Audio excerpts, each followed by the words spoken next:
ಇನ್ನೂ ಕೂಡ ಅಂತಿಮ ಆಗಿಲ್ಲ.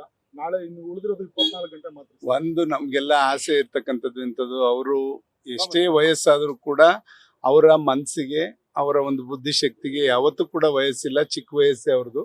ಆ ನಿಟ್ಟಿನಲ್ಲಿ ಅವರು ಎಲ್ಲದರಲ್ಲೂ ಕೂಡ ಭಾಗಿಯಾಗ್ತಕ್ಕಂಥದ್ದು, ಎಲ್ಲ ವಿಚಾರಗಳಲ್ಲಿ, ರಾಜ್ಯದ ನೀರಿನ ವಿಚಾರದಲ್ಲಿ ಎಲ್ಲ ಭಾಗಿಯಾಗ್ತಕ್ಕಂಥದ್ದು ಎಲ್ಲ ನೀವು ಸಂಸತ್ನಲ್ಲಿ ನೋಡಿದಾಗ ಖಂಡಿತ ದೇವೇಗೌಡರನ್ನ ಆ ಸ್ಥಾನದಲ್ಲಿ ಕೂರಿಸೋದು ಸೂಕ್ತ ಅಂತಕ್ಕಂಥದ್ದನ್ನ ಇವತ್ತು ಇಡೀ ರಾಜ್ಯ ಅರ್ತು ಅವ್ರನ್ನ ಇವತ್ತು ನಮ್ಮ ರಾಜ್ಯಸಭಾ ಸದಸ್ಯನಾಗಿ ಆಯ್ಕೆ ಮಾಡಬೇಕು ಅನ್ನೋದು ನಮ್ದೊಂದು ಒತ್ತಾಯನೂ ಕೂಡ ಇದೆ.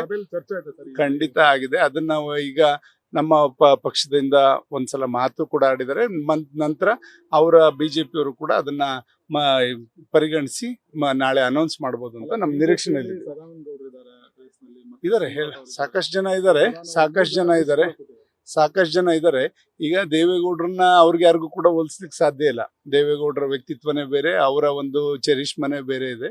ಹಾಗಾಗಿ ಅವ್ರನ್ನ ಬೇರೆಯವ್ರ ಹತ್ರ ತಾಳೆ ಹಾಕೋದ್ಕಿನ್ನ ಅವರು ರಾಷ್ಟ್ರಕ್ಕೆ, ರಾಜ್ಯಕ್ಕೆ ಎಷ್ಟು ಅನಿವಾರ್ಯ ಅಂತಕ್ಕಂಥದ್ನ ಎರಡು ಪಕ್ಷದ ವರಿಷ್ಠರು ಚಿಂತನೆ ಮಾಡಿ ತೀರ್ಮಾನ ತಗೋಬೇಕು ಅಂತ ಒತ್ತಾಯ. ಖಂಡಿತ ಇದೆ.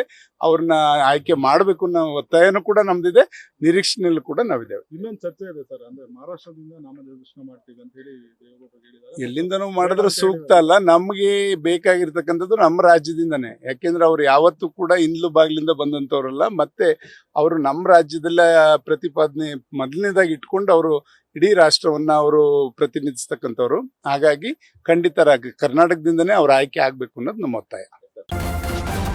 ನ್ಯೂಸ್ ಫಸ್ಟ್, ನಿರ್ಭೀತಿಯಿಂದ ನಿಮ್ಮ ಪರವಾಗಿ.